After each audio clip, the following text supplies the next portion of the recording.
I used to be a nobody.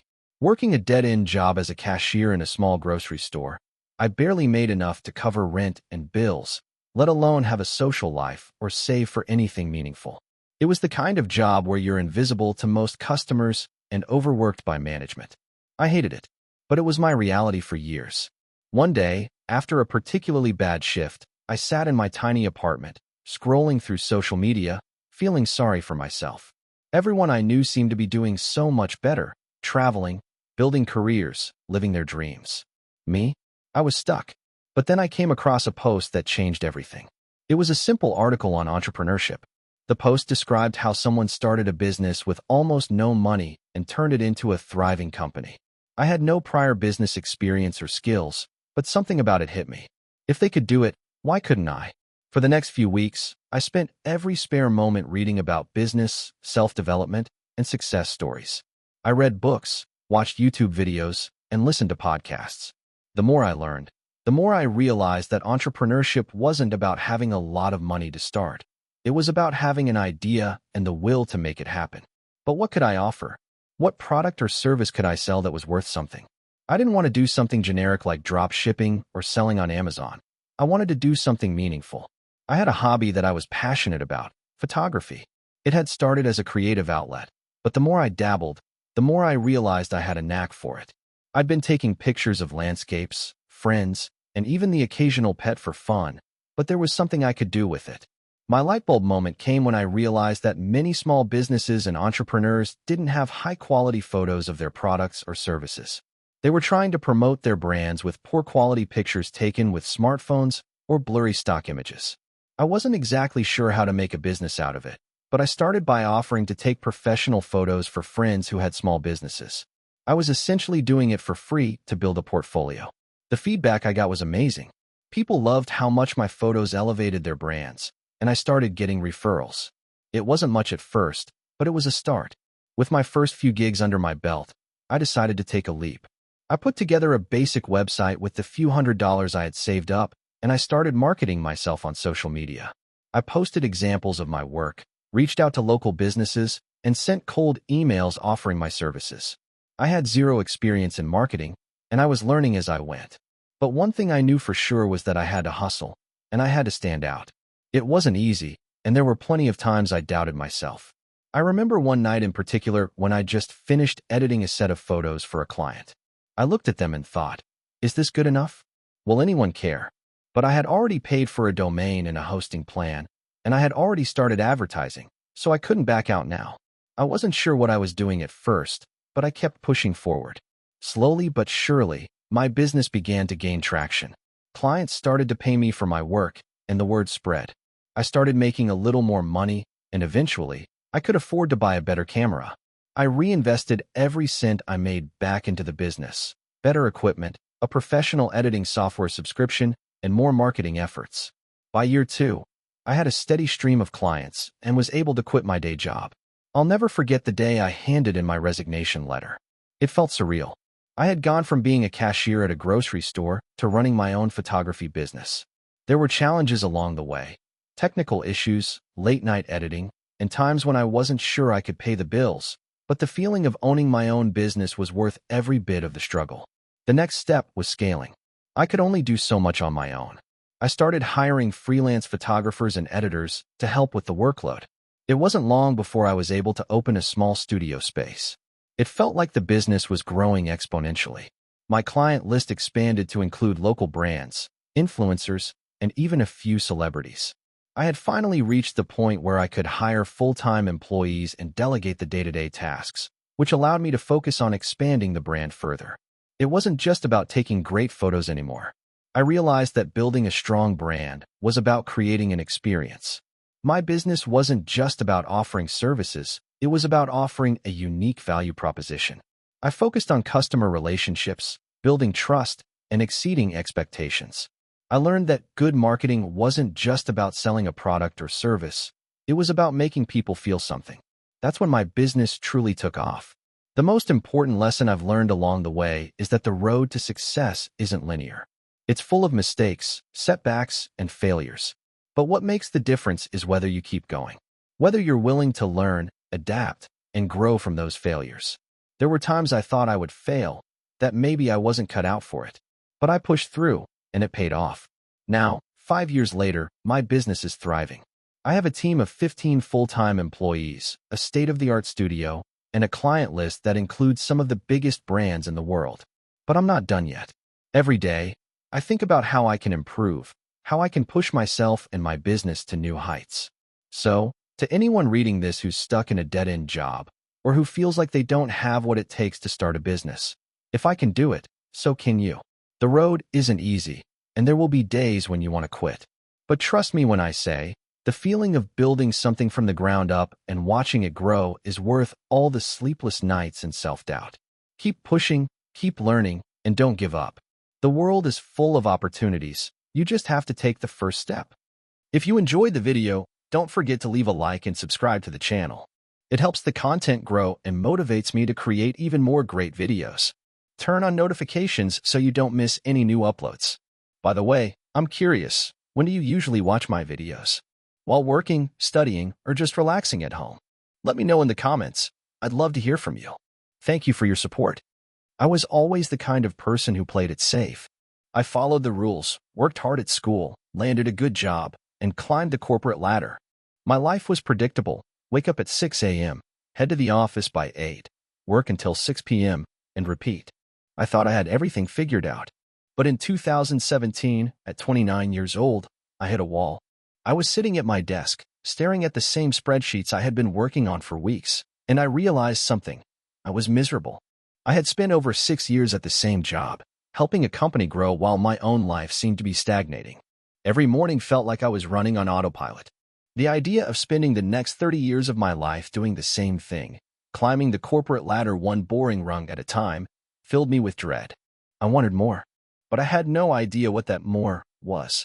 In the midst of my dissatisfaction, I took a step that would change everything. I signed up for a weekend business course. The class was advertised as an entrepreneurship boot camp for people who wanted to transition from their 9 to 5 jobs into starting their own businesses. I didn't know what to expect, but I was desperate for something new. The first weekend was an eye-opener. I met dozens of people who, like me, were unhappy in their corporate jobs and wanted to create something of their own. We were taught how to come up with business ideas, validate them, and create minimal viable products, MVPs. The whole weekend was about stepping outside of the comfort zone and taking risks, something I had never been good at.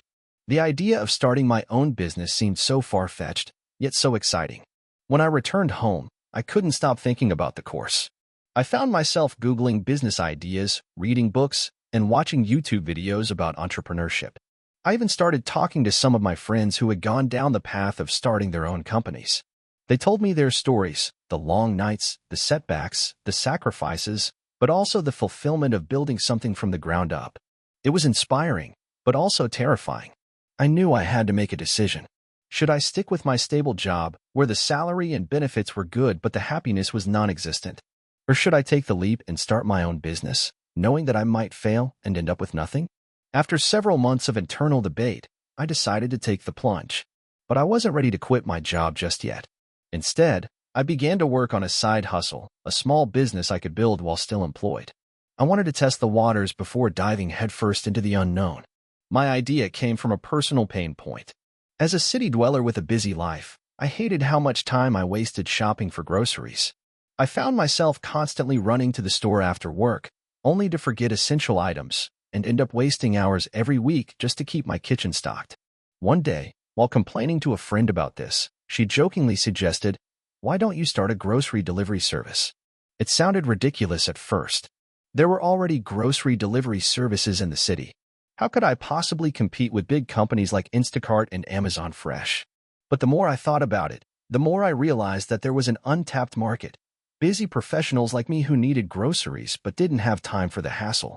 I thought I could do it better, faster, more personalized, and with a level of customer service that big companies couldn't provide. In early 2018, I launched my business, which I called Fresh Fetch. It was a small, local grocery delivery service aimed at people who wanted to save time and get the freshest produce delivered to their door. I had no idea how to start, but I knew I had to learn quickly. I spent nights researching logistics, building a website, and figuring out how to source the best products from local farmers and markets. I used my savings to buy a reliable delivery van, designed a simple website, and posted ads on social media targeting busy professionals in my city. The first few months were tough. I was juggling my full-time job with building a business from scratch, working weekends and late nights to fulfill orders. I was the one driving the deliveries, handling customer service, and doing all the admin work. I barely slept, and I was exhausted. But, surprisingly, I started getting a few loyal customers who appreciated the personal touch I offered: hand-picked items, fast delivery times, and custom orders. By the end of 2018, Fresh Fetch was bringing in a steady stream of income. I was still working my corporate job, but I was now making enough from the side hustle to seriously consider going full-time. I realized that, if I was going to make this work, I needed to scale. The idea of being stuck in a job that drained me while growing a business that I loved kept me up at night. In January 2019, I took the biggest risk of my life. I quit my corporate job. I was terrified. I didn't have a huge cushion of savings, and the stability I had known for the past few years was gone. But I had one thing that made it all worth it: passion. I loved what I was building, and I was ready to give it everything I had. I spent the next year focusing on growing Fresh Fetch. I invested in better technology for managing orders, hired my first employees, other delivery drivers, and a customer service rep, and started reaching out to local businesses for partnerships. Slowly, but surely, the business grew. By 2020, Fresh Fetch had expanded beyond my city and was serving several surrounding areas. We had over 10,000 customers and were making $500,000 in revenue annually. I hired a full-time operations manager to help streamline the business, and I spent more time on strategy and marketing. But 2020 also brought challenges. The pandemic hit, and many of my competitors saw a surge in demand. But while they were focused on large-scale operations, I saw an opportunity to double down on the personalized aspect of my service. I leaned into customer relationships, offered flexible delivery times, and made sure that every delivery was a seamless experience. As a result, Fresh Fetch grew even faster during the pandemic, while my competitors struggled to adapt. In 2021, we hit $1 million in revenue. It felt surreal. I had gone from working at a corporate desk job I hated to running a successful business that made a real impact on people's lives. I wasn't just delivering groceries anymore. I was solving a problem for busy people, helping them save time and stress. Now, in 2023, Fresh Fetch has expanded nationwide. We're still small enough to maintain a personalized touch, but large enough to make a significant profit. We've grown to 150 employees and are on track to hit $10 million in revenue by the end of this year. Looking back, I realized that the best decision I ever made was to step out of my comfort zone and build something from the ground up. I could have stayed in my safe corporate job, earning a stable salary and living a predictable life. But instead, I took a risk, and that risk changed my life. If you're thinking about starting your own business, my advice is simple: just start. You don't have to have everything figured out from day one. Take small steps, learn along the way, and don't be afraid to fail. It's a scary journey, but it's also the most rewarding thing I've ever done. I was never the kind of person who thought I'd become an entrepreneur. Growing up, I always envisioned a steady 9-to-5 job with weekends to unwind, maybe a small house with a garden. The thought of building a business felt like a distant dream. But life has a funny way of throwing curveballs, and sometimes, what seems like a small mistake turns into the best decision of your life. It all started in my sophomore year of college. I was studying finance at a university in the city, and life was relatively normal. I had a group of friends, spent weekends at parties, and tried to keep my grades decent enough to avoid disappointing my parents. My parents, by the way, had a pretty clear vision for me. They wanted me to graduate, land a solid job at a bank, and climb the corporate ladder. It wasn't a bad life plan. It was practical and stable, and honestly, at the time, I was on board. However, things started to change when I met Alex. Alex wasn't like the other students I knew. He wasn't into the party scene or the campus gossip. He was the quiet, reserved guy who sat in the back of the lecture hall and usually carried a laptop instead of a backpack. We became friends during a finance group project when I was paired with him. While everyone else was distracted, Alex was laser-focused on the project. We finished ahead of schedule and earned top marks, which naturally caught my attention. After the project was over, Alex and I started grabbing coffee after class. It was during these conversations that he first introduced me to the idea of side hustles. I had heard of it before, but it wasn't something that I thought was particularly appealing. Alex, however, was different. He wasn't talking about running an online store or doing affiliate marketing. No, he was talking about investing in stocks, real estate, and building a network of passive income streams. His eyes lit up when he spoke about his financial freedom and how he was using his student years to create a foundation for his future. At first, I dismissed it as one of those dreamer things, but then Alex showed me his results. He wasn't rich, but he was making money, real money. He had invested in some stocks and had a small rental property that provided him with a steady stream of cash flow. It wasn't life-changing money, but it was enough to get me thinking. Maybe there was more to this entrepreneurship thing than I had realized. One night, Alex asked me if I'd be interested in starting a small side business. He had this idea for an online clothing store targeting college students, but he didn't have the time to manage it on his own. I hesitated. My idea of a side business at the time was tutoring or selling things on eBay, not launching an online store. But Alex was persistent. He said we could start small with a few designs, use social media to market it, and slowly build a brand. Against my better judgment, I agreed. After all, how hard could it be? We could get some cheap merchandise printed, slap on some designs, and market it to our peers. It sounded simple enough. We started by researching suppliers, building a website, thanks to some YouTube tutorials, and creating a brand name that we thought was cool enough to appeal to our target audience. Alex handled the logistics, and I focused on marketing and building our social media presence. Our initial designs were basic, but we launched our first collection with the hope that we'd make a few sales.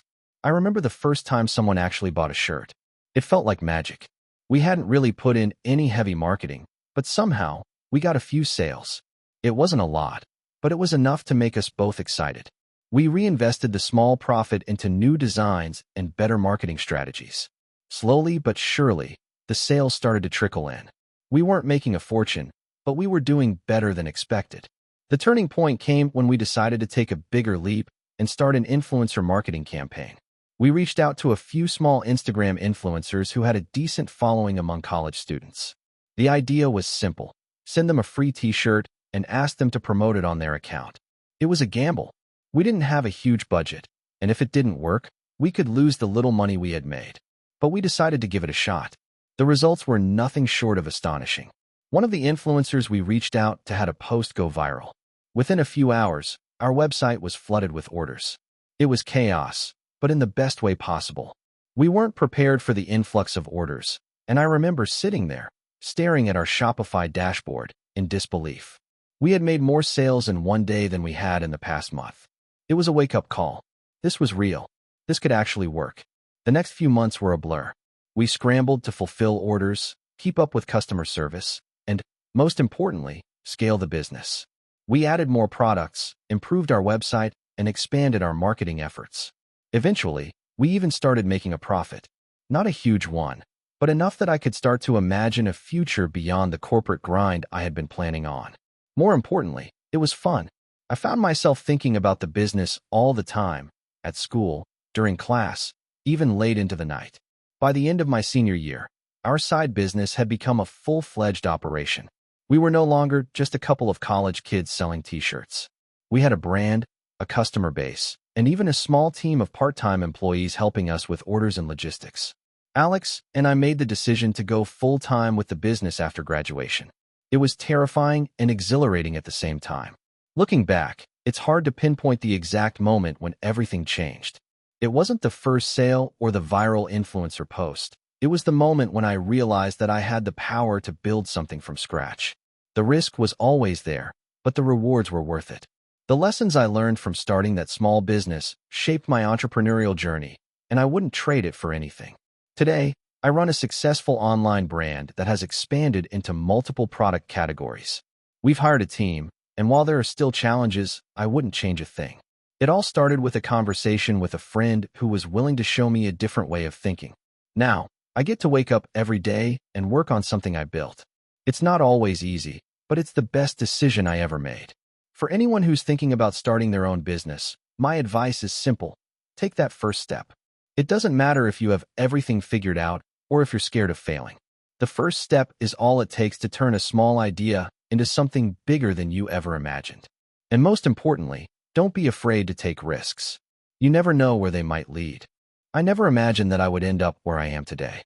To be honest, for a long time, I didn't even know what success looked like for me. But somehow, after a few years of relentless hustle, I'm sitting here today, reflecting on my journey and wondering how I pulled it off. It's been a wild ride, but I think I owe everything to one crucial turning point, realizing that failure is just a part of the process. It all started back in 2017. I had just turned 27, and like many people my age, I had no clue what I was doing with my life. I had just graduated with a degree in business administration, but I was stuck in a dead-end job as a junior analyst at a marketing firm. The work was boring, the pay was barely enough to cover rent, and every day felt like a grind. But what bothered me most was that I had this nagging feeling that I was meant for something bigger. I remember walking home from work one night, feeling utterly defeated. I passed a small coffee shop that was just opening up, and I stood outside for a few moments, watching the owner, an older woman, greet customers with a smile. She had this energy about her, like she was living her dream, and in that moment, I realized I wanted that for myself. I didn't know exactly what it would look like, but I knew I had to get out of my rut. The next few months were a blur of late nights and early mornings. I read books, listened to podcasts, and started learning everything I could about entrepreneurship. I realized that the more I learned, the more I felt like I was in control of my future. But I was still terrified. I had no idea what business I wanted to start, and the thought of quitting my job seemed like a huge risk. But one thing kept circling in my mind. If you don't take the leap, you'll never know. I decided that I had nothing to lose. So, in early 2018, I took the plunge.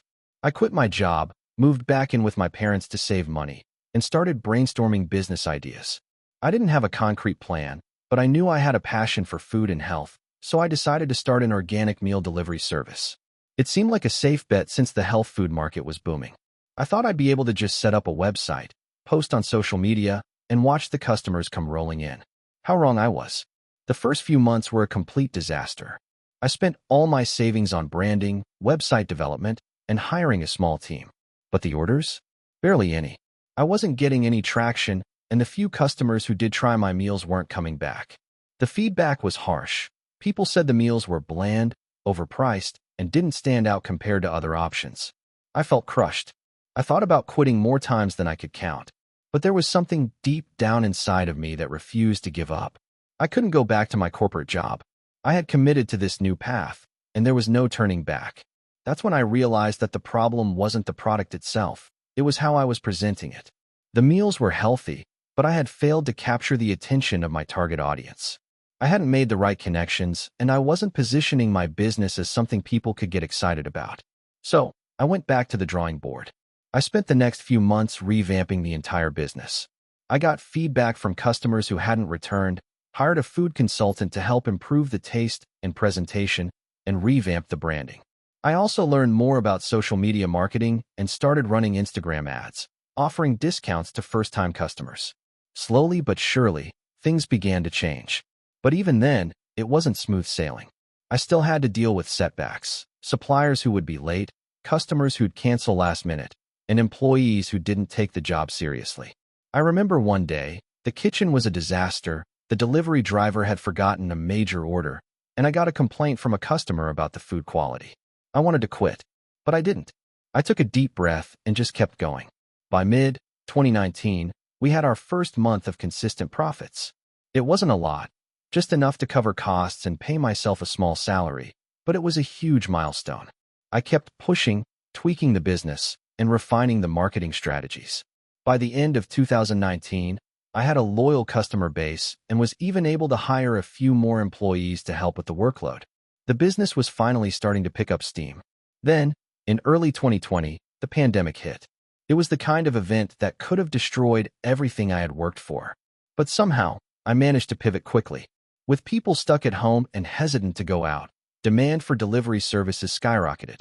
I scaled the business by offering contactless delivery, expanding the menu to include comfort foods that were still healthy, and partnering with local grocery stores to provide fresh ingredients for home cooking kits. The phone wouldn't stop ringing, and our online orders went through the roof. By 2021, we had expanded to 3 cities, and the business was doing better than I had ever dreamed. We raised a small round of funding and used it to launch a mobile app that allowed customers to track their orders and manage subscriptions. But even with all the success, I never forgot where I came from. Every time I hit a milestone, I would think back to those early days of failure and doubt, and it reminded me why I had to keep pushing. Now, in 2025, we're looking to expand internationally.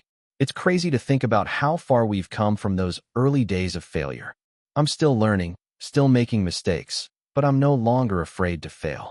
In fact, I embrace it, because I know that each failure is just a lesson, a step toward getting it right. I look back on my journey, and I can't help but feel proud. I know the road ahead will have its challenges, but I've learned how to persevere. And for anyone out there who feels like they're stuck or like their dreams are too far out of reach, all I can say is this. If you keep going, even when it seems impossible, you'll surprise yourself. You'll get there, step by step, no matter how many failures you encounter along the way. It's not about being perfect, it's about being persistent. That's the secret I learned along the way. I've always been someone who played it safe. I did what I was supposed to do, got the grades, got the job, worked hard, climbed the corporate ladder, and followed the rules. I spent nearly 7 years working at a marketing agency in a comfortable role with a decent paycheck, benefits, and a nice office. But after all those years of following the script, I realized I was deeply unhappy. The kind of unhappy where you wake up each day with a pit in your stomach, dreading the 9 to 5 grind. And I wasn't sure where to go from there. In 2016, I was 28, and the routine had become suffocating. I was working more hours than I ever imagined, constantly looking at the clock, and daydreaming about doing something that actually sparked my excitement. The idea of spending another 20 years doing the same thing, building someone else's business while my own life felt like it was just passing me by, haunted me every day.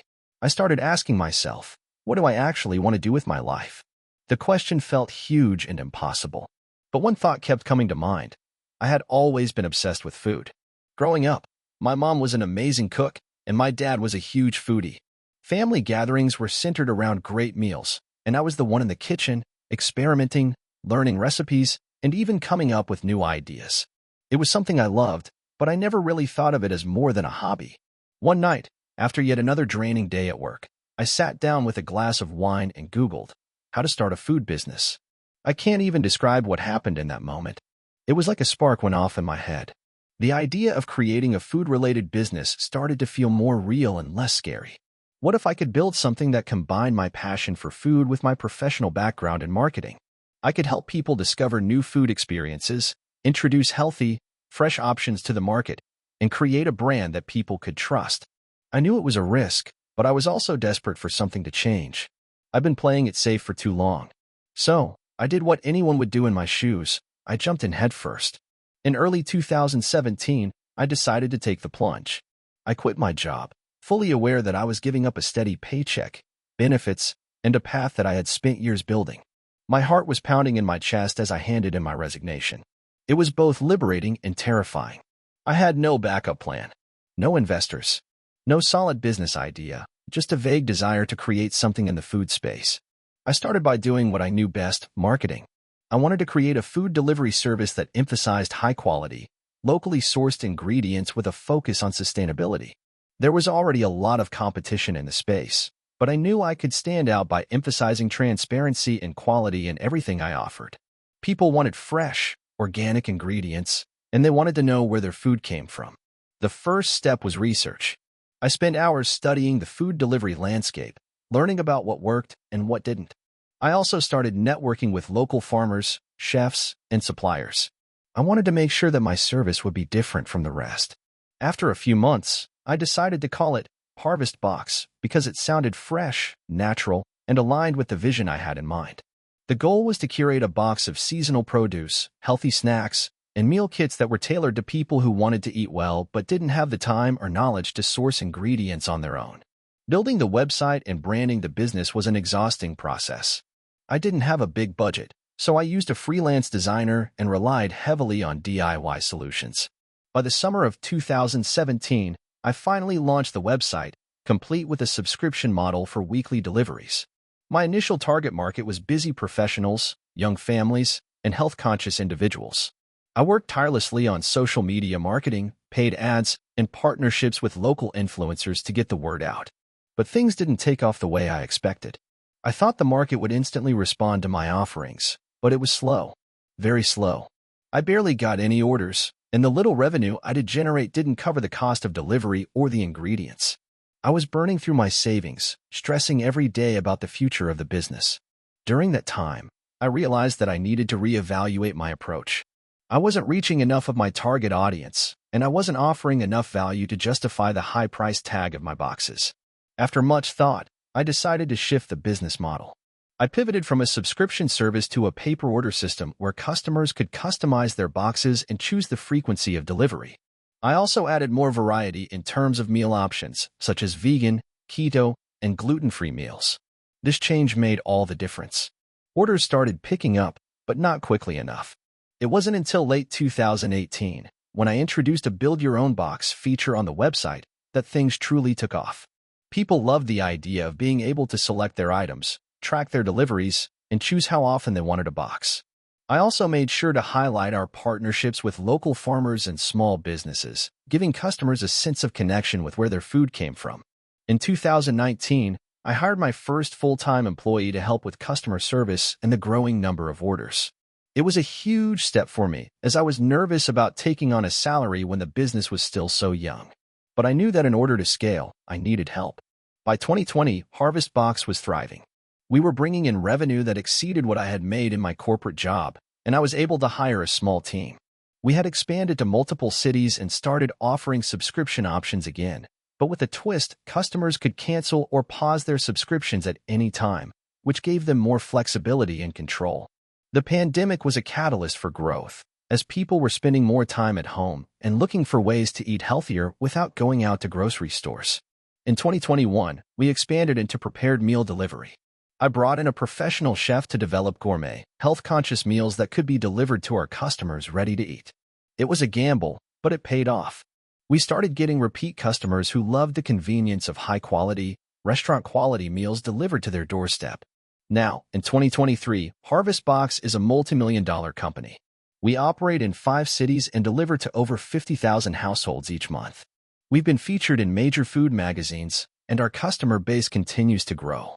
I still can't believe how far we've come from those early days of struggling to make ends meet. I can tell you now that it wasn't easy, and there were times when I wanted to give up. But every time I hit a setback, I reminded myself why I started: to create something meaningful, to make a difference, and to build a life where I could do what I loved. For anyone thinking about starting their own business, my advice is simple: don't expect it to be easy, and don't be afraid to fail. The road will be tough, but if you're passionate about what you're doing and willing to adapt, you'll get there.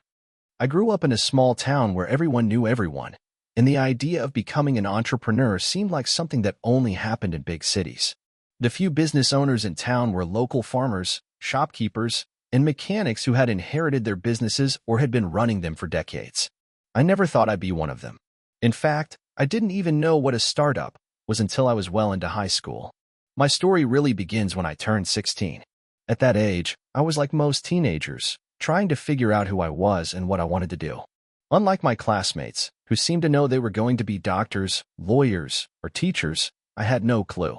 My parents weren't rich, and they were working hard to make ends meet. My mom worked as a nurse, and my dad was a truck driver.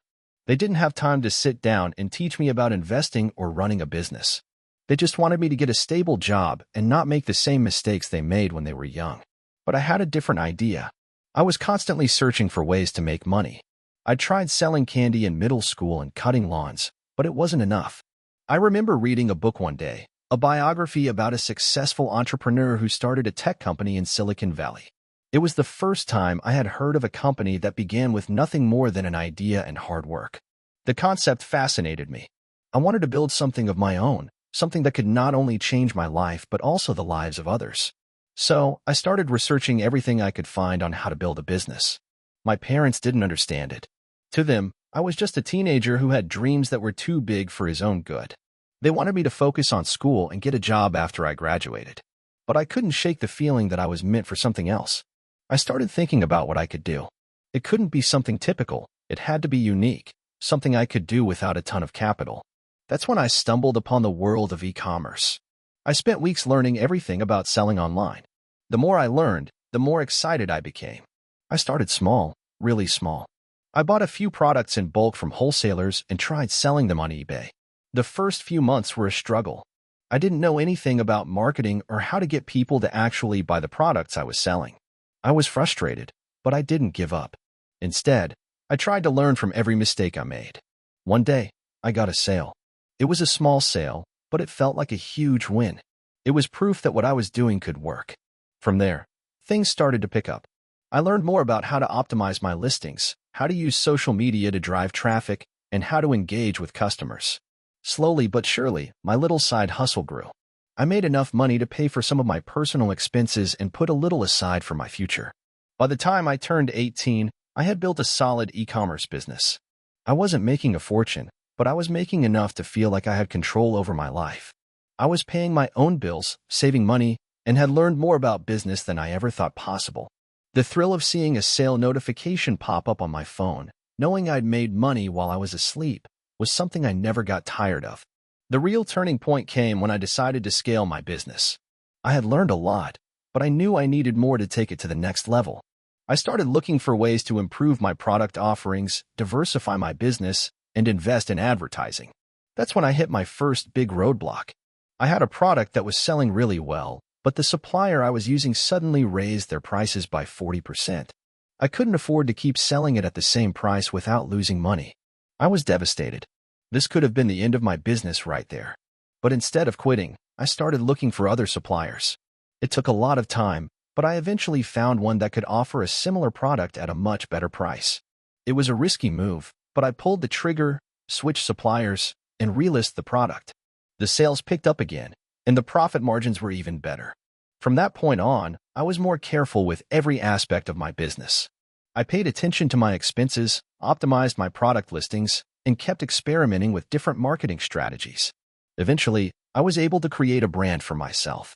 I focused on offering great customer service, building a loyal customer base, and delivering quality products that people loved. By the time I was 22, I had enough money saved up to expand even further. I took a risk and invested in a website of my own. I started transitioning away from selling exclusively on eBay and began building my own online store. It was a challenge, but having control over my brand and customer experience felt like a huge win.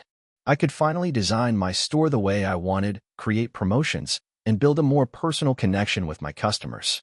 Things started happening fast after that. I gained more traction in the market, and more people started noticing my business. I was contacted by larger wholesalers, offering me discounts in exchange for larger orders. I hired my first employee, a college student who helped me manage the store and customer service. The pressure was intense, but I loved it. I loved the idea of building something from nothing and watching it grow. But success didn't come without its challenges.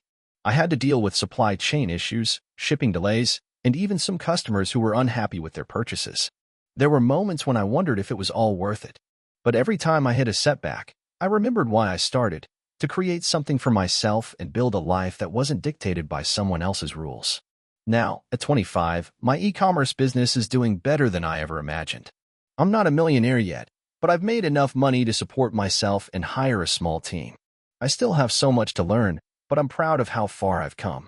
I've learned that success isn't about having the perfect plan or never making mistakes. It's about resilience, learning from failures, and keeping at it no matter how hard it gets. I still live in the same small town, but now I'm the one people come to for advice about starting a business. Sometimes, I sit down with my parents and tell them about my plans for the future, and they finally understand what I'm doing.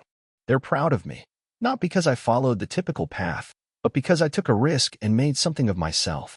My story isn't one of instant success or glamorous overnight riches. It's a story of persistence, hard work, and figuring things out as I went along. It's a reminder that you don't need a fancy degree or a ton of capital to start a business. Sometimes, all you need is a passion, a willingness to learn, and the guts to take risks.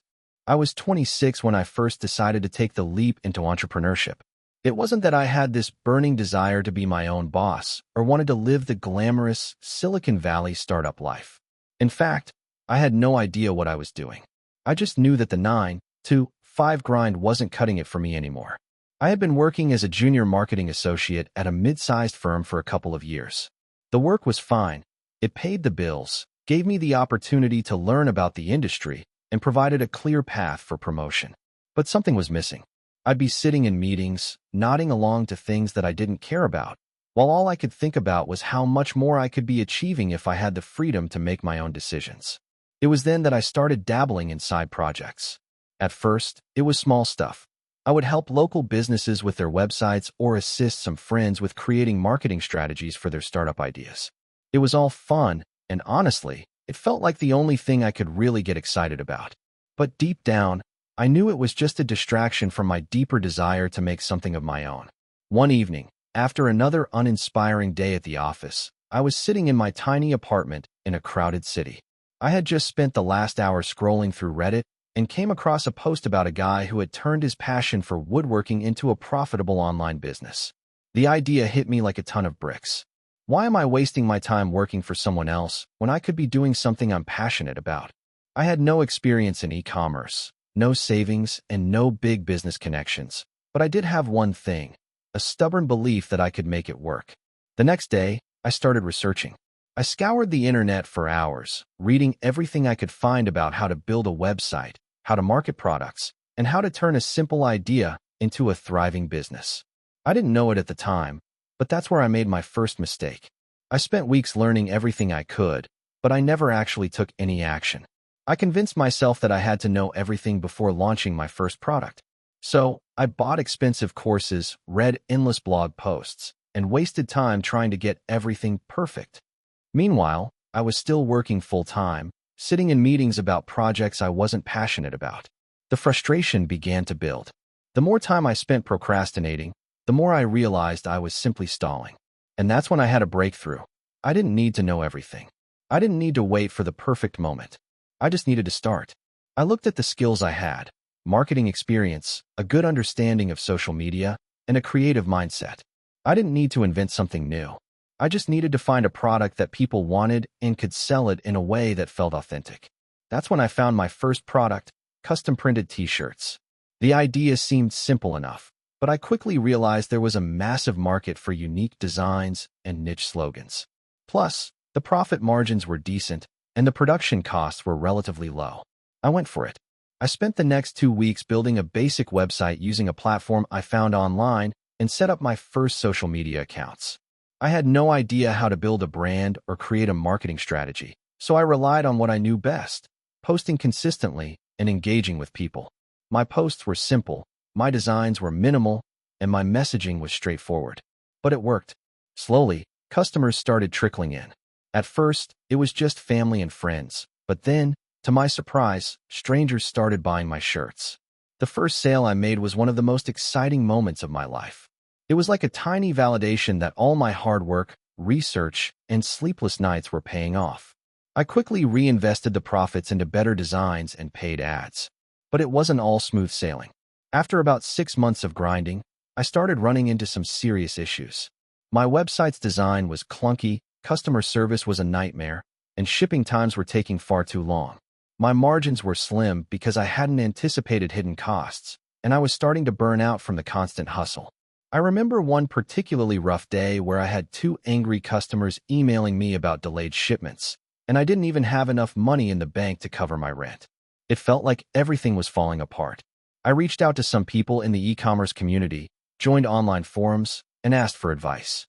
That's when I realized I had been treating my business like a hobby instead of a real company. I needed systems. I needed better suppliers. I needed to streamline my processes. Most importantly, I needed to scale. So, I took a step back and started over. I redesigned my website, switched to a better supplier with faster shipping times, and invested in customer service software to handle inquiries more efficiently. I also realized that I couldn't do everything myself, so I hired a freelancer to help me with the graphic design, which allowed me to focus on growing the business. Slowly but surely, the business began to grow at a steady pace. By the end of the first year, I had made my first $100,000 in revenue. It wasn't all profit, of course, but it was a huge milestone. I had built a brand, and people were actually buying my products. I felt like I was on top of the world, but I knew this was just the beginning. I had big goals for the future, and I wasn't going to stop until I hit them. The next few years were a whirlwind. I expanded my product line to include other clothing items, started using influencers for marketing, and built a team to help with the day-to-day operations. But even with all the growth, there were still struggles. Cash flow issues, hiring mistakes, marketing misfires, you name it.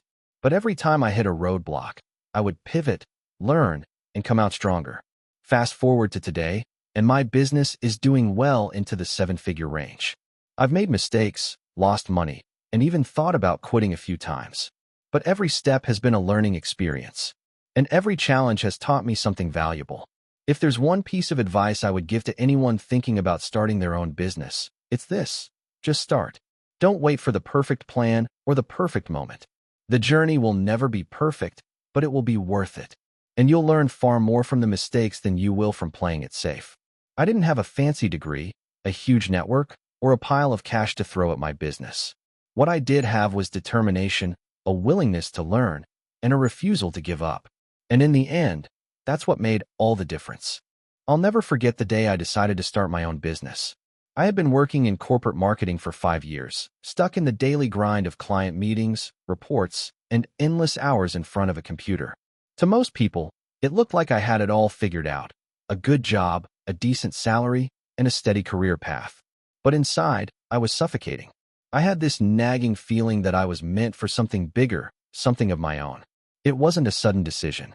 Over the years, I had entertained the idea of entrepreneurship countless times, but fear always held me back.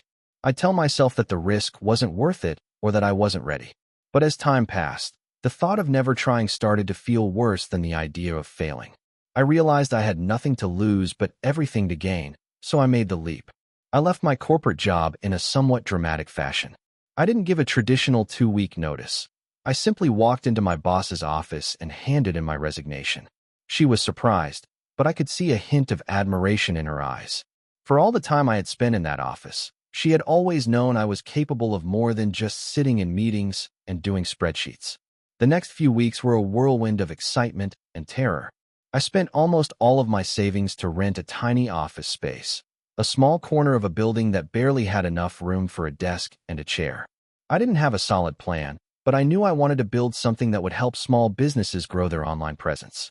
I had a deep understanding of digital marketing, and it felt like the perfect time to tap into the booming world of online business. I didn't tell many people at first. My family didn't understand what I was doing. They were worried, thinking I was throwing away a stable job to chase an unrealistic dream. My friends, too, were skeptical. You're good at marketing, but why go through all this hassle? Why not just work for a big company? They asked. I tried to explain my vision, but the truth was, I didn't fully know what I was doing yet. I was just following a gut feeling. I spent the first couple of months hustling. I didn't have a team, just myself and the hope that people would find me. I used social media to market my new business, posting content about digital marketing strategies, sharing tips, and offering free consultations. Slowly, people started to take notice. A few local businesses reached out, asking for help with their websites or social media. My first client was a small local restaurant that needed help with its online marketing. I gave them a discount in exchange for the opportunity to build my portfolio. That project was a game changer for me. The restaurant's online presence grew, and they saw an immediate increase in customers. Word of mouth spread, and soon I had more clients than I could handle. I knew I needed help, so I hired a couple of freelancers to assist with content creation and social media management. At the time, I couldn't afford full-time employees, so freelancers were the perfect solution. We worked long hours, often late into the night, to deliver results for our clients. It wasn't glamorous, but it was a hustle, and I loved it. Every win felt like a victory. Every challenge was an opportunity to learn, and every satisfied client felt like a step closer to my dream. The growth wasn't always steady. There were months when I barely made enough to cover expenses, and I had to dip into my savings to stay afloat. There were days when I doubted myself, wondering if I had made the right choice. But I kept pushing forward. I'd read books, listen to podcasts, and watch interviews with successful entrepreneurs. It was clear that this journey was not for the faint of heart, but I wasn't ready to give up yet. One of the most difficult challenges came when I realized that I couldn't scale my business on my own. I had to build a solid team if I wanted to grow beyond a one-person operation.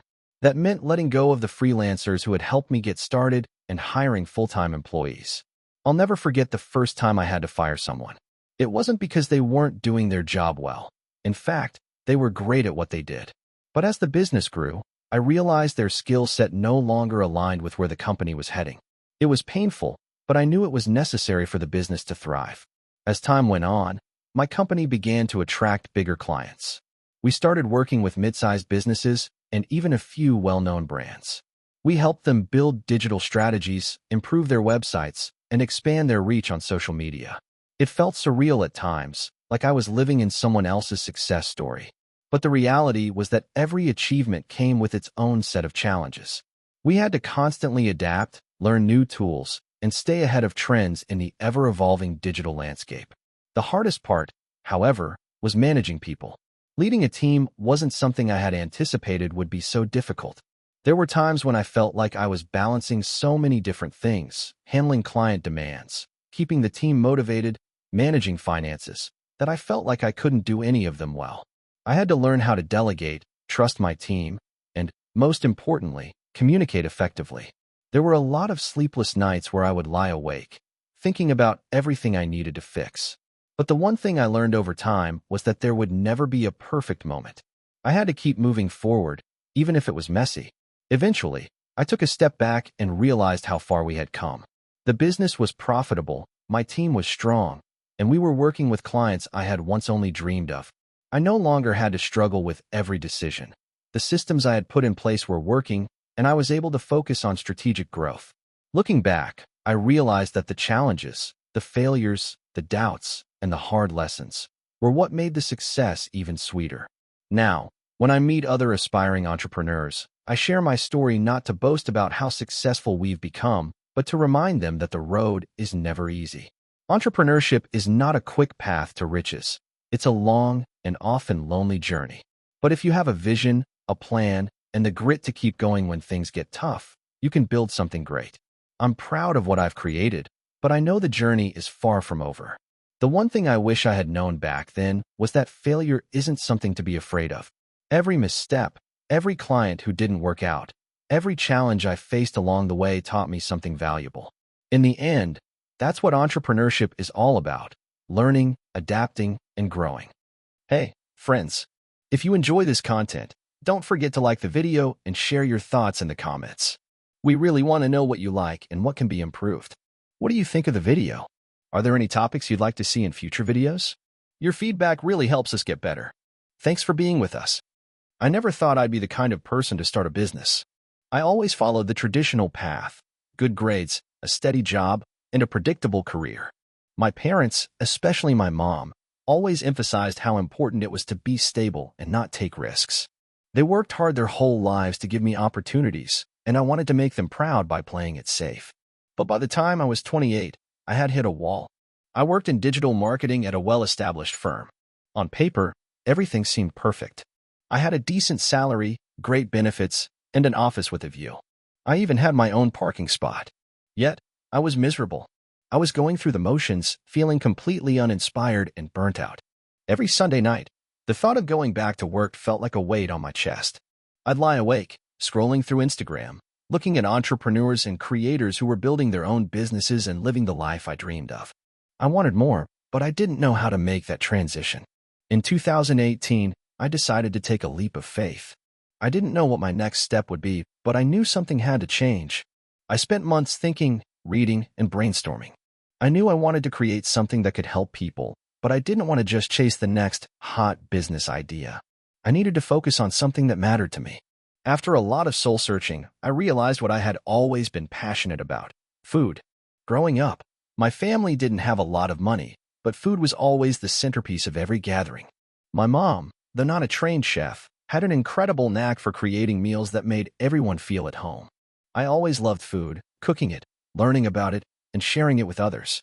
But it wasn't until much later that I realized how much of the food world was broken. At the time, meal prep services were starting to gain popularity, and food delivery apps were becoming mainstream. But there was something missing. Everything I saw was either overpriced, unhealthy, or lacked quality. As someone who had spent a lot of time in the kitchen, I realized there was an opportunity to create a better solution, one that focused on fresh, wholesome ingredients and was accessible to busy professionals like myself. But I wasn't a chef, and I wasn't a food expert. I just knew I had a deep love for food and a passion to help others eat better. Despite my lack of experience in the food industry, I decided to go all in. I started doing research, talking to chefs, suppliers, and anyone in the food industry I could get my hands on. I took a part-time job at a local organic grocery store to learn more about sourcing high-quality ingredients. In the evenings, I spent hours designing a website and figuring out the logistics of food delivery. In 2019, I launched Feast Fresh, a healthy meal delivery service that emphasized locally sourced ingredients and fresh, organic produce. The idea was simple: create meal kits that people could easily cook at home, or fully prepared meals for those who didn't want to cook. The concept was something I believed in, and I poured my heart into making it as good as possible. I used social media to get the word out, focusing heavily on Instagram because that's where people were looking for food inspiration.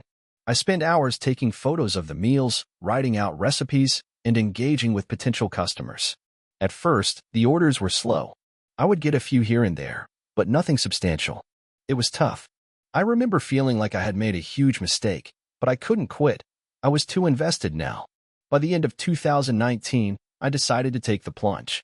I quit my stable job, knowing I was giving up a salary, benefits, and job security.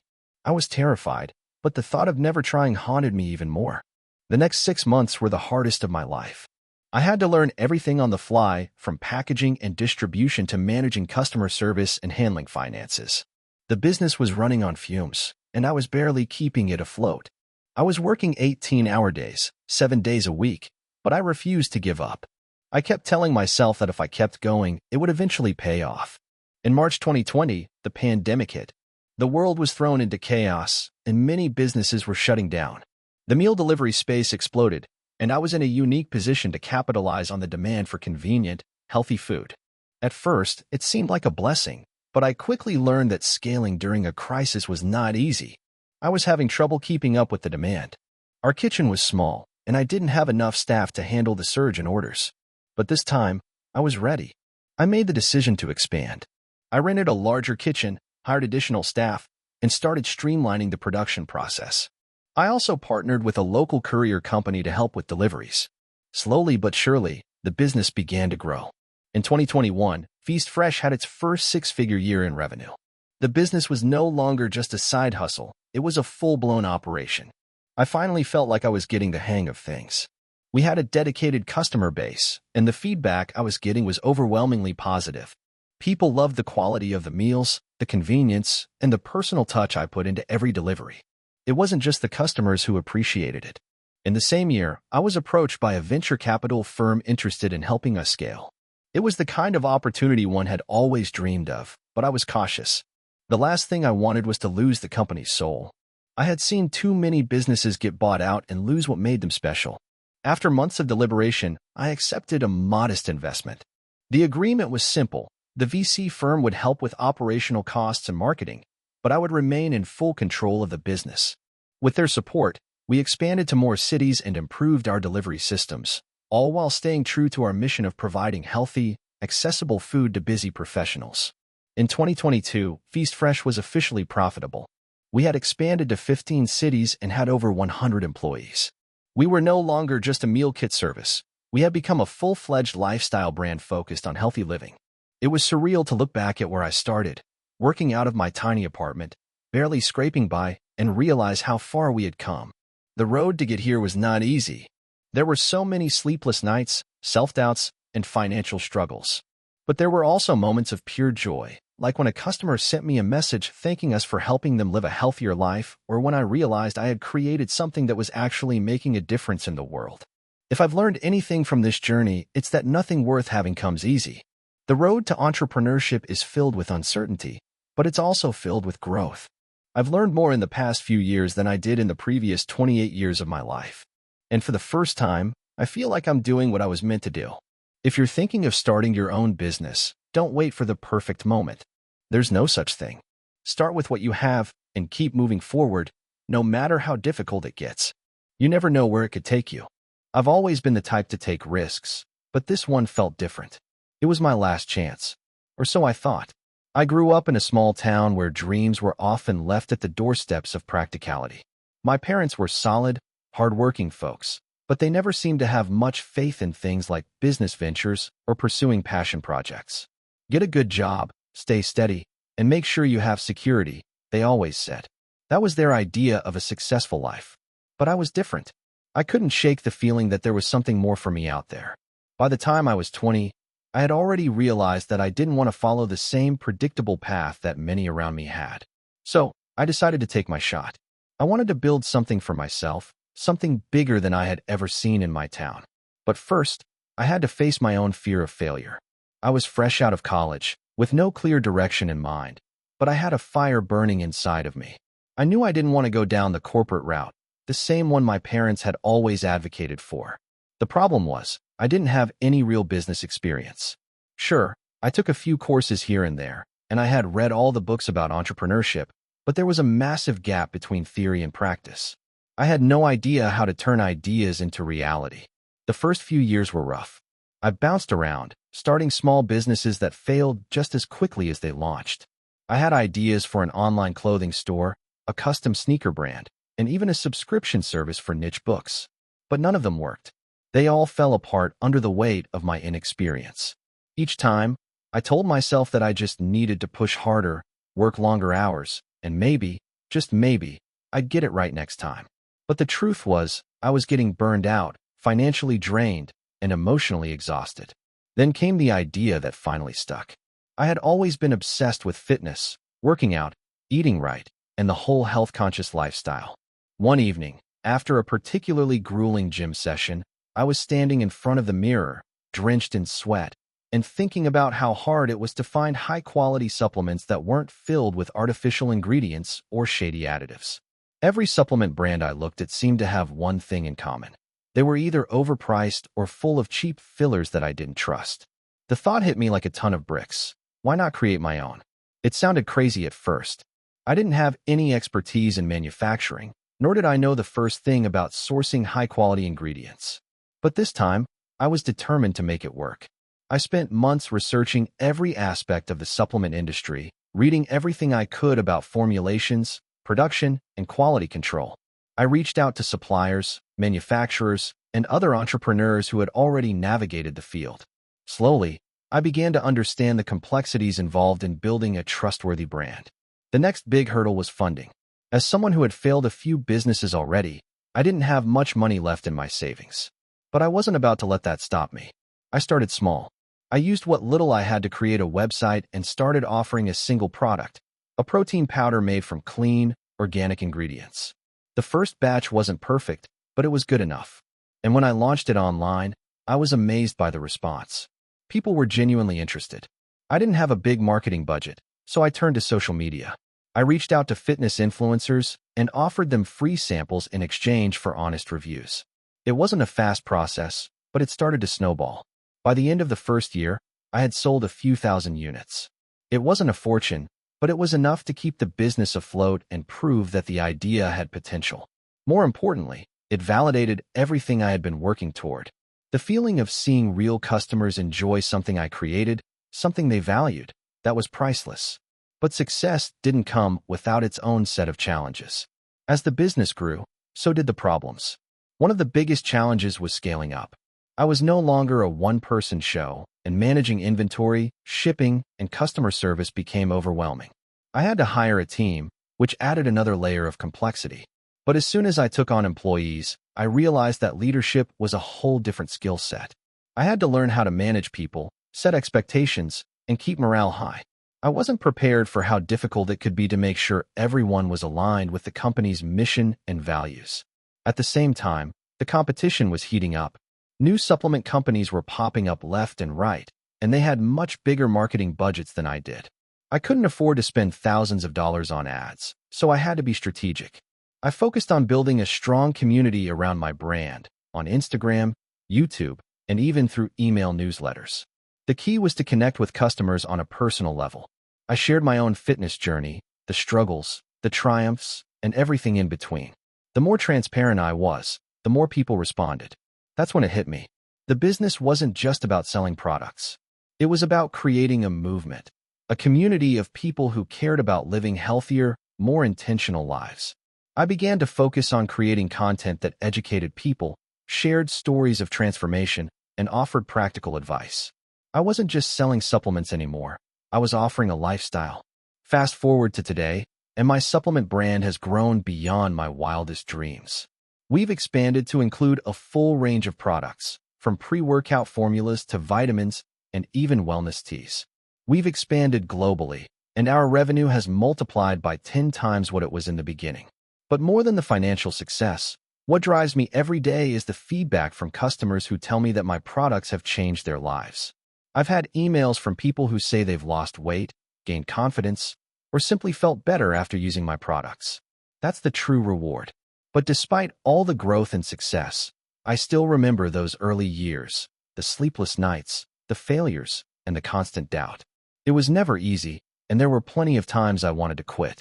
But looking back, I can see that every failure was a lesson, and every challenge was an opportunity to learn and grow.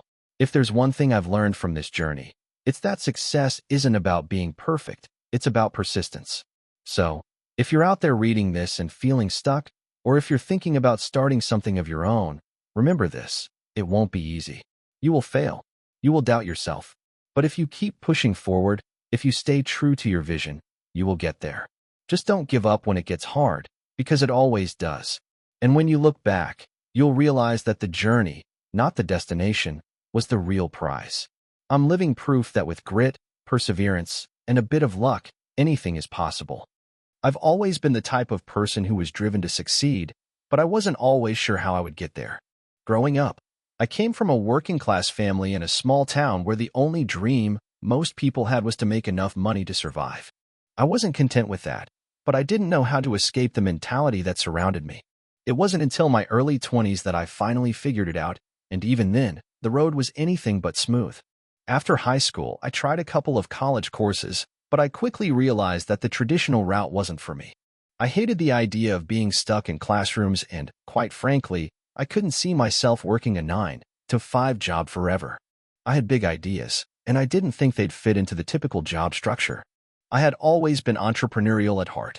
As a kid, I'd sell candy at school, mow lawns in the summer, and even started a small pet-sitting business when I was in high school. However, none of these ventures really took off. They were just small side gigs, not the kind of businesses I dreamed about. I eventually dropped out of college and moved to a bigger city, hoping to find new opportunities. I took on a few random jobs in the service industry to pay the bills, bartending, waitressing, and even working at a fast food joint for a while. It wasn't glamorous, but it gave me the chance to meet all kinds of people, and I quickly realized that the connections I made while working were often more valuable than the actual job itself. One night, while working a shift at a bar, I met a guy named Dan. He was a regular who seemed to always be talking about business ideas and startups. I'd overheard him a few times, but I never had the courage to strike up a conversation. That night, I finally did, and it ended up being a pivotal moment in my life. Dan was a serial entrepreneur, and after talking for a bit, he gave me some advice that would stay with me forever. He told me, "You're not going to get rich working for someone else. The key to wealth is building something that works for you." I wasn't sure what he meant at the time, but I appreciated the honesty. Over the next few weeks, I started to pay more attention to the world of entrepreneurship. I began reading books about startups, listening to podcasts, and learning about successful entrepreneurs who had started with nothing. I started to realize that the key to building something from scratch was persistence, creativity, and risk-taking. One day, I had an idea for a business that I thought had potential. I wanted to start a mobile pet grooming service. The concept was simple. People loved their pets but didn't always have the time to take them to a groomer. I figured if I could bring the grooming service to them, it would be a huge hit. At first, I didn't know the first thing about starting a business. I didn't have any money saved up, and I didn't even know where to start. But I was determined. I borrowed a few $100 from my parents to buy a used van, and I spent weeks researching how to set up a mobile grooming business. I had no formal business training, but I was willing to learn. I painted the van myself, put up a website, and started advertising my services locally. The first few weeks were slow, but I wasn't discouraged. I kept pushing, offering discounts, doing everything I could to get people in the door, or in this case, into the van. After a couple of months, I had a steady stream of customers, and I was finally starting to see the fruits of my labor. However, I quickly realized that running a mobile business was much harder than I had anticipated. The hours were long, the work was physically demanding, and I was constantly dealing with unexpected issues like equipment malfunctions and bad weather. But despite the challenges, I knew I couldn't give up. I had come too far to turn back now. As the business grew, I started thinking about ways to scale it. I couldn't keep doing all the work myself, so I hired a couple of employees to help with the grooming. That was when I learned the most valuable lesson of all. Managing people is one of the hardest parts of entrepreneurship. Some employees worked out, while others didn't, and I had to let go of a few that weren't a good fit. I spent a lot of time learning how to be a better leader, and it paid off. A year after starting my mobile pet grooming business, I had multiple vans on the road, a team of employees, and a customer base that was growing every month. But just as things were starting to take off, I hit a major roadblock. A big competitor moved into my area, and their prices were lower than mine. I was terrified that I wouldn't be able to compete. Instead of giving up, I decided to double down on what made my business unique. I focused on customer service, making sure that every client had an exceptional experience. I also introduced premium services, such as organic grooming products and spa treatments for pets, which my competitor didn't offer. The strategy worked. Slowly but surely, I started to regain market share. In fact, I was able to attract a more loyal customer base who valued the quality of service over price. As time went on, I expanded to new cities, growing my business into a multi-state operation. But the success didn't come without its share of personal sacrifices. There were times when I worked 80-hour weeks, skipped family events, and missed out on vacations. I had to make tough decisions and sometimes felt like I was on the verge of burnout. Still, I kept going, driven by the vision of the business I was building. Looking back, it's hard to believe how far I've come. I went from bartending to running a multi-million-dollar business, and it didn't happen overnight. There were a lot of setbacks along the way, failed ideas, lost customers, and countless sleepless nights. But each failure taught me something new, and each success fueled my desire to keep going. Today, I have multiple businesses, a team of over 100 employees, and the freedom to work from anywhere. I'm not just an entrepreneur. I'm a mentor to others who want to follow the same path. I've learned that success isn't about having all the answers. It's about having the resilience to keep moving forward, even when things get tough. If there's one piece of advice I could give to anyone starting out, it's this: don't be afraid to fail. Every failure is a stepping stone towards success. Stay persistent, keep learning, and never give up on your dreams. The road may be hard, but if you keep pushing, you'll eventually get there. I never thought that my idea would lead to anything. Growing up, I was always surrounded by the typical do well in school, get a job, and play it safe narrative. It was a good, secure life, I suppose, but I always felt like something was missing. I was working a dead-end job at a tech firm, helping them troubleshoot network issues, and honestly, I was just coasting through life. I'd been there for about 2 years, and while I wasn't miserable, I was far from fulfilled. I spent my free time reading about entrepreneurship, tech startups, and side hustles. But I never really took the plunge. I had no idea how to even get started, and the fear of failure was enough to keep me from trying. That all changed on a random Tuesday afternoon. I was sitting in the break room at work when one of my colleagues mentioned something that caught my attention. He was complaining about how hard it was to find good freelancers to do quick tech work, things like simple website updates, email marketing automation, and small app developments. I had been doing freelance tech work on the side for a while, so I knew the market wasn't exactly flooded with great options. But he said something that stuck with me. If there was a platform with high-quality tech freelancers, it would be a game changer. That comment lingered in my head for the rest of the day. I couldn't get it out of my mind. The more I thought about it, the more I realized he was right. There were tons of platforms for freelancers out there: Upwork, Fiverr, Freelancer.com, but none that were tailored specifically for high-quality tech talent. The more I dug into it, the more I realized there was an opportunity here. I spent the next few weeks researching. I spent every spare moment I had reading up on building platforms, connecting with developers, and studying successful business models. I knew this was a huge leap, but the idea of creating a specialized freelance marketplace for tech talent felt like the right move. I also realized that I had a unique position. I was in a tech firm, so I knew a lot of people who might be interested in the service I could provide, which meant there was a built-in market right in front of me. I started putting together a plan. I wanted to make sure this wasn't just another generic freelance platform. I wanted it to be curated, to ensure that the talent on the platform was top-notch. That meant rigorous vetting, a process that would make clients feel confident that they were getting quality work for their money. But I also wanted to create a community, a place where freelancers and clients could truly collaborate and communicate effectively. The first hurdle was money. I had a little saved up from my tech job and the side gigs, but I wasn't exactly swimming in cash. I knew I would need capital to build the platform. So I reached out to a few friends and family members, and to my surprise, they were incredibly supportive. They believed in the idea and were willing to invest in it. I wasn't going to get rich overnight, but at least I had the financial backing to get started.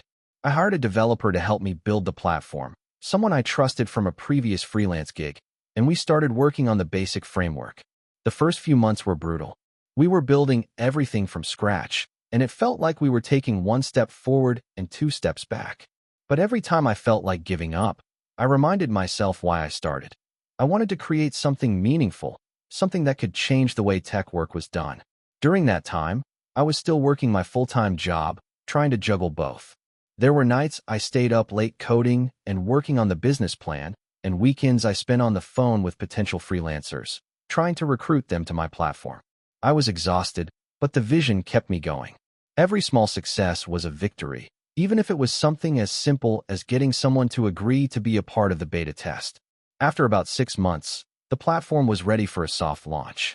We didn't have hundreds of freelancers lined up yet, but we had a few solid ones.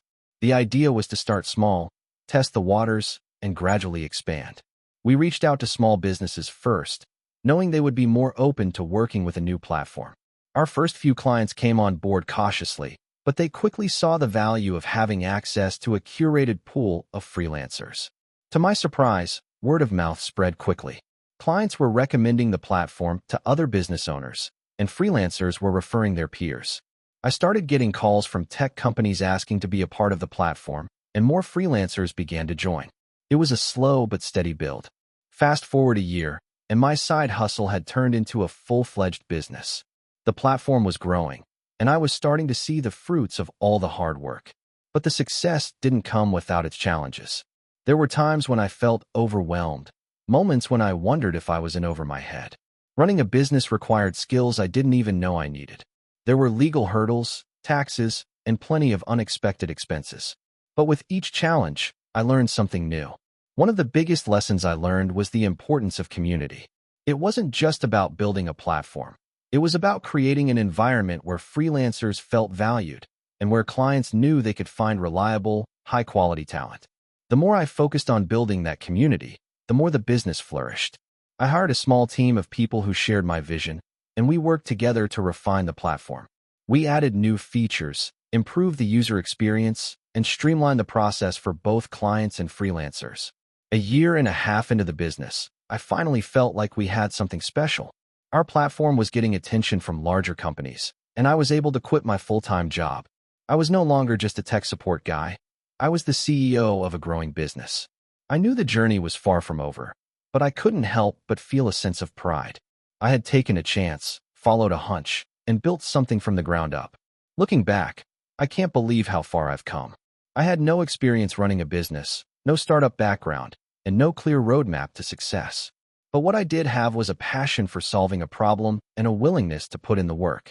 It wasn't easy, and there were plenty of times I doubted myself, but I learned to embrace the challenges. And now, as I look at my business today, I'm proud to say that taking that leap of faith was the best decision I've ever made. It all started during the summer of 2014, when I was living in a small apartment in downtown Austin. I had just finished my degree in business administration, but instead of getting a corporate job like everyone expected, I decided to dive headfirst into entrepreneurship. My friends thought I was crazy, especially when I told them that I was planning to start an online store selling custom-designed t-shirts. At that time, the online clothing market was already saturated with giants like Amazon and Etsy, and the idea of competing with them seemed daunting. But I had a vision, a drive, and most importantly, a belief that I could create something unique. It wasn't that I thought I had some magical secret that others didn't. What I had was sheer determination and a willingness to fail. Most people don't realize how much failure goes into building a successful business. You don't see the countless nights spent staying up late, tweaking website designs, trying to get the perfect product, or working on marketing strategies that get zero engagement. But through all those failures, I learned something invaluable: persistence. When I first launched my online store, it was rough. I didn't have much of a budget, so I started with a free website template and posted my designs on social media hoping that anyone, would notice. I used Instagram, Facebook, and Twitter to reach people, and for the first few months, it was crickets. I had no sales, and every time I checked my website analytics, it felt like I was just spinning my wheels. I didn't give up. I kept refining my designs, improving my website, and trying different marketing strategies. I reached out to small influencers in the lifestyle and fashion niches, offering to send them free shirts in exchange for a post. At first, it was slow going, but gradually, I started to get some traction. One influencer posted about my shirts, and suddenly, my website had a burst of traffic. That small victory was enough to motivate me to keep pushing forward. But even when I started seeing a trickle of sales, I wasn't in the clear. My overhead costs were eating into my profits.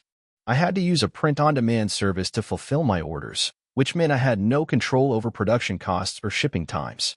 This led to delays, unsatisfied customers, and negative reviews. It was disheartening, and I began questioning if this business was even worth it. But the more I thought about it, the more I realized that this was just another obstacle to overcome. I couldn't afford to give up. So, I switched strategies again. Instead of relying solely on influencers, I started reaching out to small local businesses, offering them a chance to sell my shirts in their stores. The response was surprisingly positive. Not only did it give me a chance to reach a new customer base, but it also created a sense of legitimacy for my brand. It was also around this time that I decided to really focus on my brand identity. Up until that point, I had been focusing mainly on the designs themselves, but I hadn't fully developed a story around the brand. So, I started thinking more deeply about what my business stood for. I wanted my shirts to be more than just products. I wanted them to represent something. I realized that the underlying theme of my designs was all about embracing individuality and creativity. My shirts weren't just clothes, they were expressions of self. I began incorporating that message into every piece of marketing content I produced. I created posts that highlighted how my customers could express themselves through the designs I created. I also started blogging about topics like personal growth, creativity, and entrepreneurship. Slowly, this began to build a community around my brand. Then, one day, I received an email from a well-known fashion blogger who had stumbled upon my store. She loved the designs and wanted to do a collaboration. This was a game changer for me. The exposure was massive. Her blog post about my shirts went viral, and my sales skyrocketed.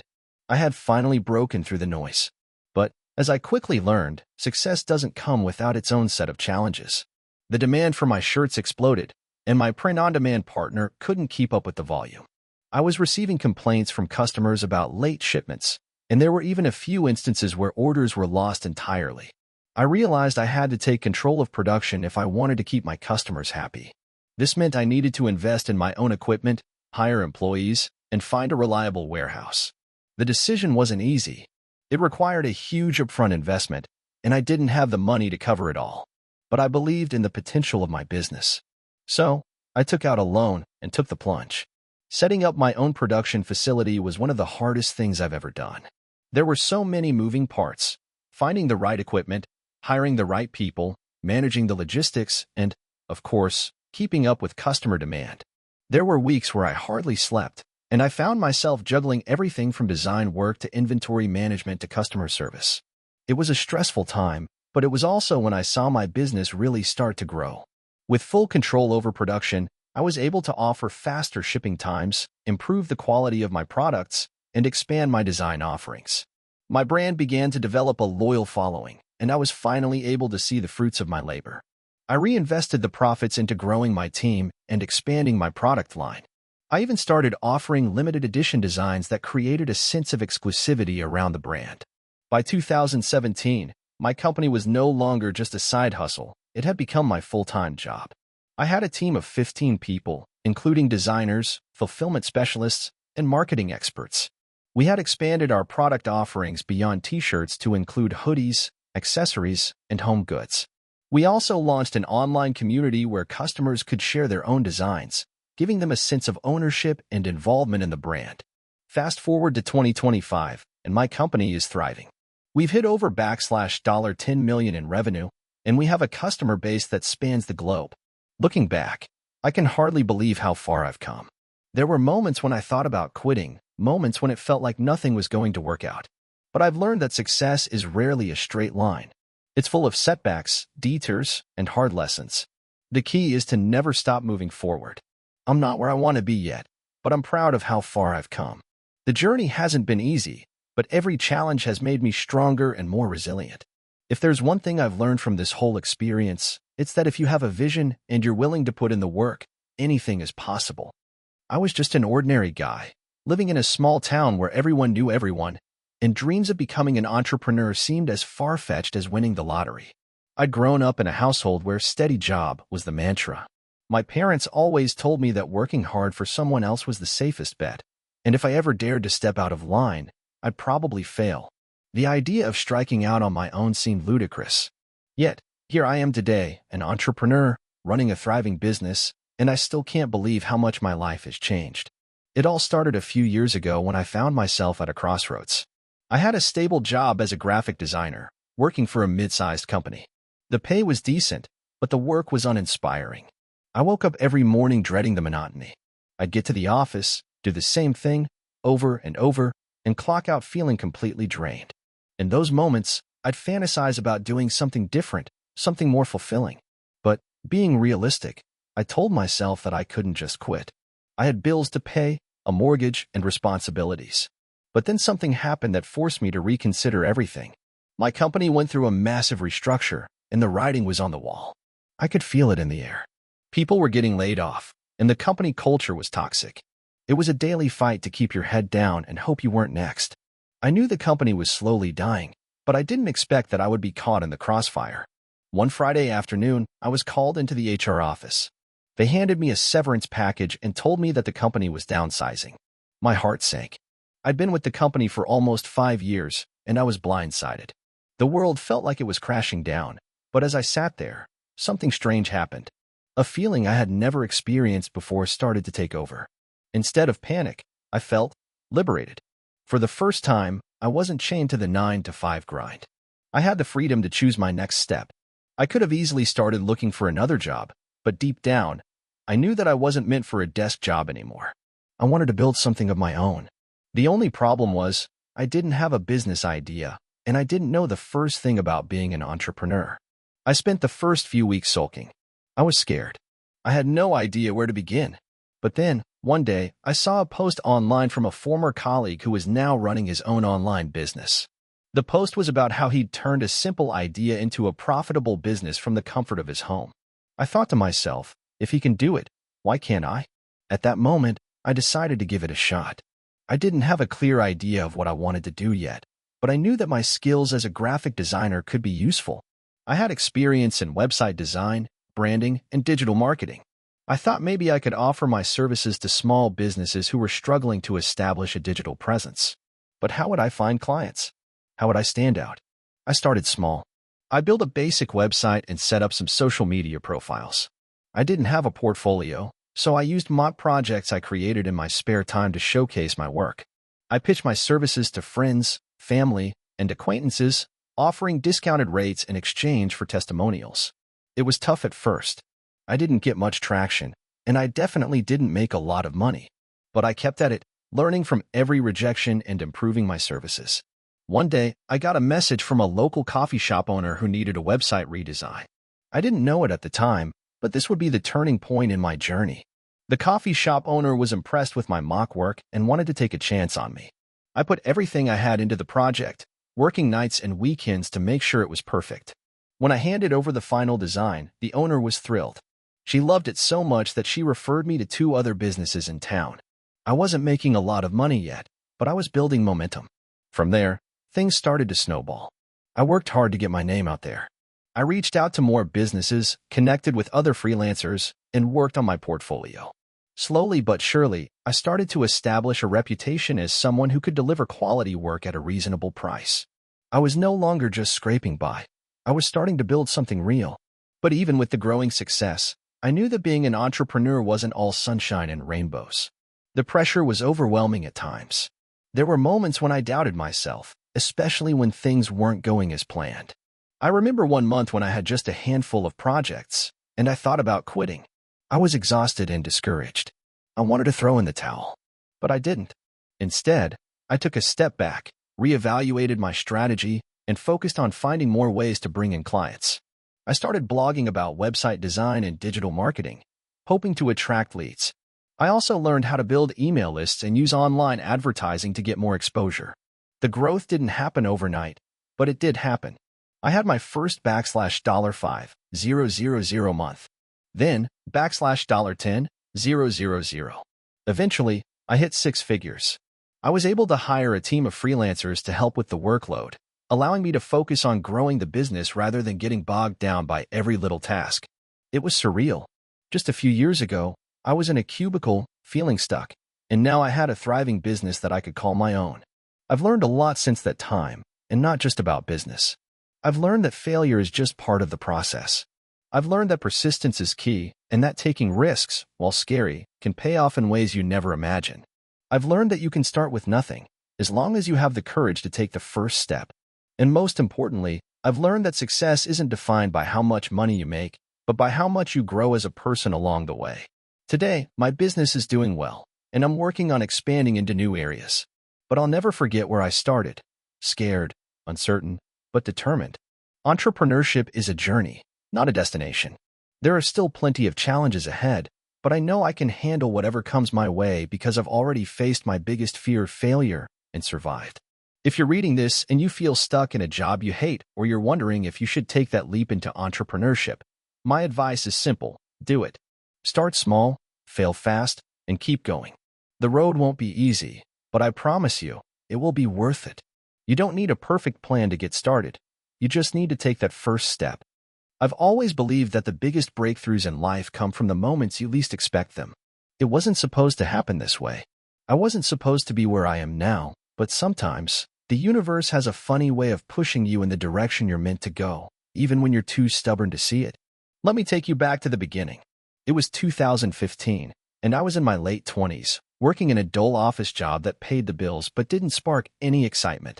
I remember feeling suffocated by the monotony of it all, sitting in a cubicle under fluorescent lights, surrounded by people who were just going through the motions.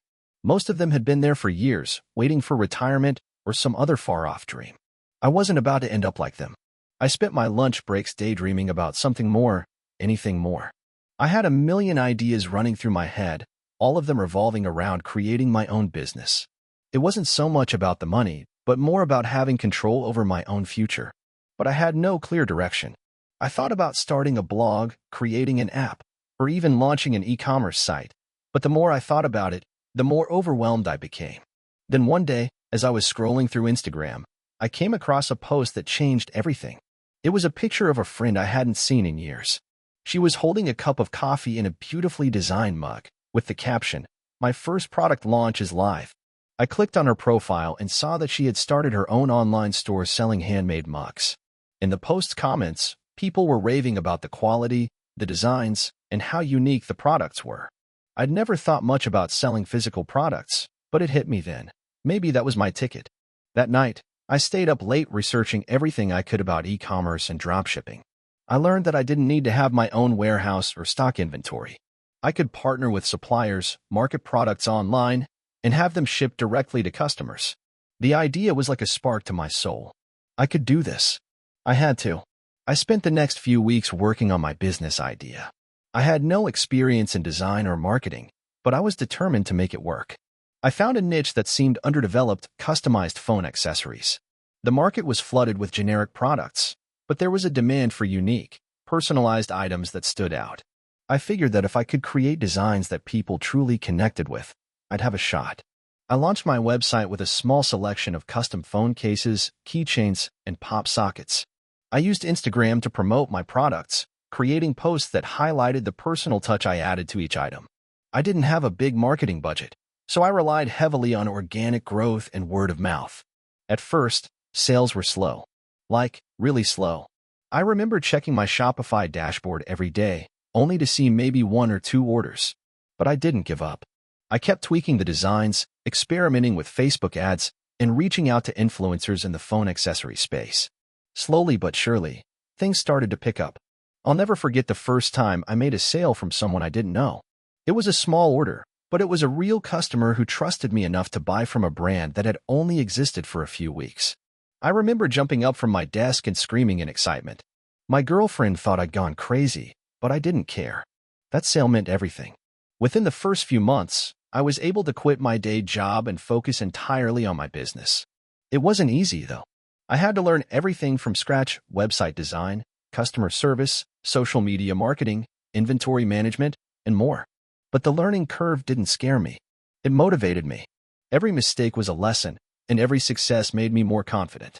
But here's where things took a turn I didn't expect. One of my biggest challenges came when I began scaling the business. As my orders increased, I started running into issues with my suppliers. There were delays in shipments, quality issues with some of the products, and communication breakdowns that created angry customers. I had to constantly put out fires, and it felt like my dream was slipping through my fingers. I remember a particularly bad month where everything seemed to go wrong. A large order was delayed, causing a huge backlash on social media. I had negative reviews flooding in, and I felt like I was drowning. I was on the brink of quitting, wondering if I was cut out for this. But then, something clicked. Instead of running away from the problems, I decided to face them head-on. I reached out to my customers directly, explained the situation, and offered to make things right. I refunded those who were unhappy, sent out replacement orders for free, and promised to improve my processes. The response I got from some of the customers was incredible. Many of them thanked me for being transparent and for going the extra mile to fix the issues. They appreciated that I cared about their experience, not just the sale. That was when I realized something important. Business is about more than just making money. It's about building trust and relationships. That's when I started to focus more on customer service than on sales alone. I doubled down on offering value to my customers, ensuring that every order was perfect and that every complaint was addressed with care. I also took the time to build better relationships with my suppliers.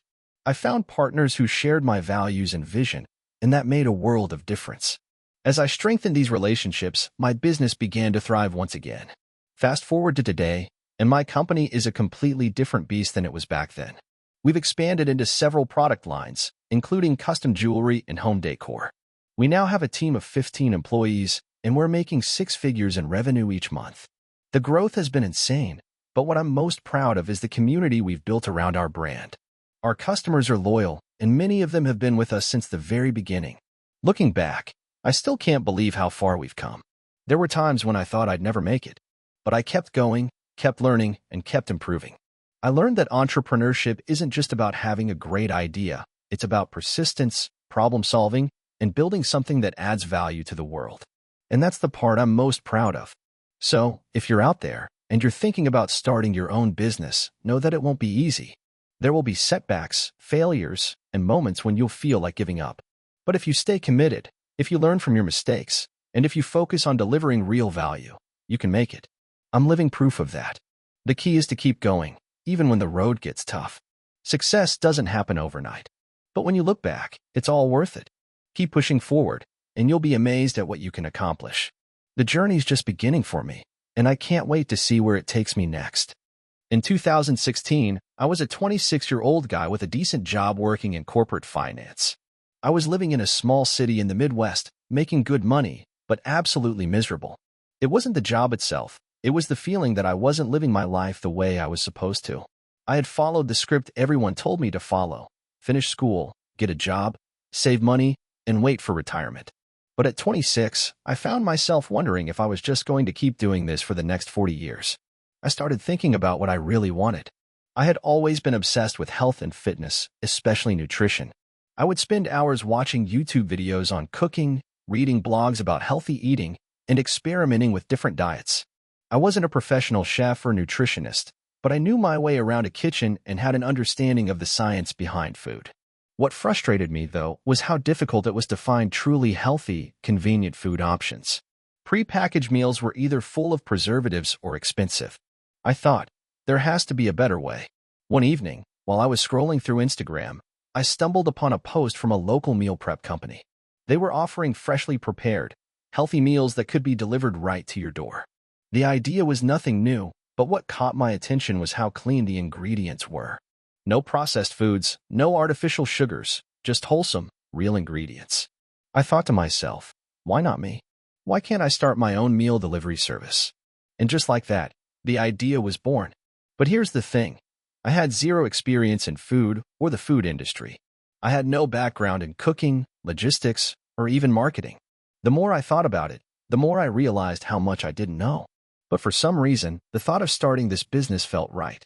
I had no plan B, no safety net. The idea of being stuck in my current job for the next decade was unbearable. So I decided to go all in. I spent the next few months researching the food industry. I watched countless YouTube tutorials on how to start a meal delivery service, read articles about food safety, and talked to people who were already in the business. I even reached out to a few local meal prep companies to ask for advice. Most of them were skeptical or too busy to help, but I wasn't discouraged. I knew I had to learn everything from the ground up. My first big challenge was sourcing ingredients. I knew that to set myself apart, I needed to offer high-quality, organic ingredients. This meant reaching out to local farms, building relationships with suppliers, and learning how to negotiate prices. It wasn't easy, but I started to build a network. I also realized that I'd have to do all the cooking myself, at least initially. The idea of preparing hundreds of meals a week was overwhelming, but I was determined. In 2017, I launched my company, which I named FitBite Meals. I started small, offering only 5 meal options a week, with a focus on clean, healthy meals. I created a simple website and started reaching out to people in my community through social media, offering free meals in exchange for honest feedback. The first few months were tough. I had no clue how to market, and the logistics were a nightmare. I was delivering meals in my own car, navigating traffic, and trying to keep track of orders. It felt like I was constantly running on empty. But despite the struggles, something unexpected started happening. People liked the meals. Word of mouth spread, and more people started ordering. I was still working full-time at my corporate job, but I found myself spending every spare moment on FitBite. I worked late into the night, packing meals, responding to customer emails, and brainstorming new meal ideas. There were times when I was close to burnout, but the feedback I received from customers kept me going. One message in particular stuck with me. Your meals have made me feel better than I have in years. Thank you. In 2018, I decided to take a huge risk and quit my corporate job. I had saved up just enough to give myself a financial cushion, but it was still terrifying. I knew that if I didn't take the leap now, I'd regret it forever. It wasn't a decision I made lightly, but I was ready to fully commit to this new venture. At first, things continued to grow slowly, but steadily. The business was profitable, but the margins were tight, and I was still doing most of the cooking and deliveries myself. I was working 60 to 70 hours a week, and there was no time for a social life. I was exhausted, but I knew it would pay off eventually. The tipping point came when I was able to hire my first employee, a chef who could help with the cooking.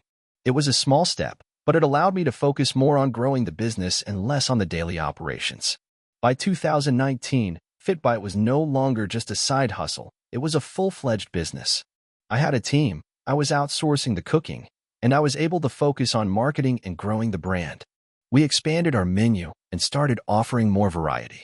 The customer base grew, and I began to see the potential for real success. But scaling a business was not easy. We faced challenges with delivery logistics, customer service, and maintaining the quality of the meals. There were several times when I thought we might have to close up shop. But with every setback, I learned valuable lessons that helped me build a more sustainable business. In early 2020, the pandemic hit. The world was thrown into chaos, and businesses across the country were struggling to stay afloat. But for FitBite, it was a blessing in disguise. As gyms closed and people stayed at home, demand for healthy, convenient meals skyrocketed. We had the infrastructure in place to meet the demand, and we started getting more orders than we could handle. It was a double-edged sword. On one hand, it was incredible to see the business grow, but on the other hand, it was overwhelming. We had to expand our kitchen, hire more staff, and streamline our processes. By the end of 2020, FitBite had grown exponentially. We had expanded to 5 cities, launched a subscription service, and were offering corporate wellness programs. The business was generating more revenue than I had ever imagined. But despite the success, I knew that I couldn't take the credit alone. I had a dedicated team that had believed in the vision from day one, and it was their hard work that made it possible. Looking back, it's hard to believe how far we've come. There were so many times when I doubted myself, when I questioned whether I had made the right choice. But every challenge was an opportunity to learn and grow. FitBite Meals is now a multi-million-dollar company with hundreds of employees, but I still remember those early days when I was cooking meals in my apartment and driving them to customers in my old beat-up car. If you're thinking about starting your own business, my advice is simple. Don't wait for the perfect moment, because it will never come. Just start.